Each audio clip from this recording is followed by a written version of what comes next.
Hey guys, welcome back. Today we're going to talk about 9 habits keeping you poor.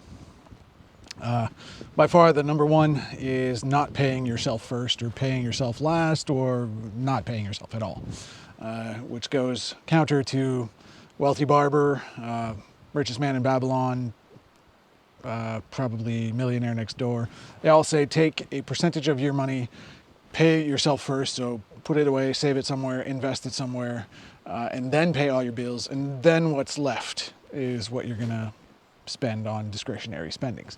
So by far, paying yourself last, which means everything that's left is what you're gonna spend, will keep you broke. Note that I'm saying poor and not, or sorry, I'm saying broke and not poor on purpose, because poor is a final state of being. It's pretty much associated with you're never gonna be anything else but poor, whereas broke is a temporary state of being. It's something you pass through and you come out on the other side as not broke.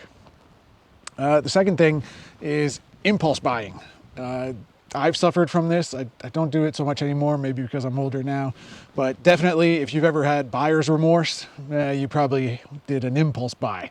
I know good salesmen take particular action when they see an impulse buyer, and you end up buying both way more than you had expected, or buying stuff you never expected to buy in the first place. So take care, watch your impulse buy, make sure you don't do retail therapy. I think that's probably worse than impulse buying, is people that go shopping for the sake of shopping and they immediately get a dopamine or endorphin surge from purchasing. That inevitably leads to a crash. It's also terrible for your finances.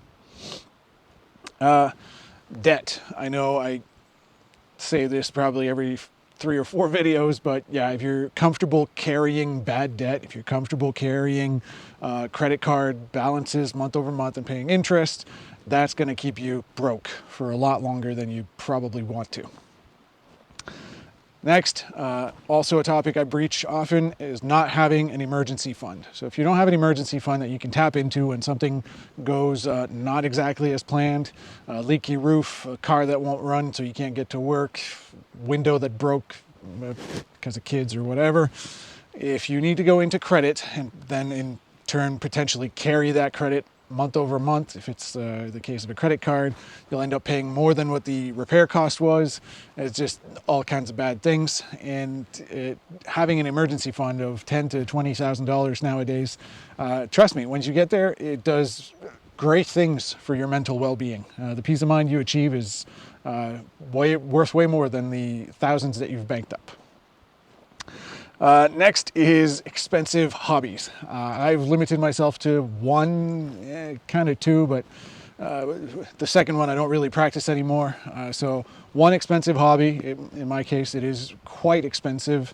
It's sailing, but in any case, if you can mitigate that and strip it down. So if you're a sailor, you like boats, that's great. If you like scuba diving, that's great. It's also expensive. Skydiving, very expensive. Some of my friends like shooting guns, also very expensive. So, try to limit one expensive thing. You'll be better off for it. Next, get familiar or being unfamiliar with the tax program or tax plan for whatever state, province, country you're in. So unfamiliarity with tax codes is going to lead to you paying more than you potentially should or could have in certain cases. And why would you want to give your money to the government when you can maximize how much you get back? So familiarize yourself with the tax codes, talk to your accountant or financial planners, get advice, get tips, see how you can tailor a plan for tax advantages in your particular tax bracket and salary bracket. And then the last thing that's going to keep you broke is waiting too long. People just wait too long to invest. There's always another priority, whether it's the kids, their education, their braces, getting them set up in houses or apartments, and then paying off your own house. And well, our car is really old, we got a new car.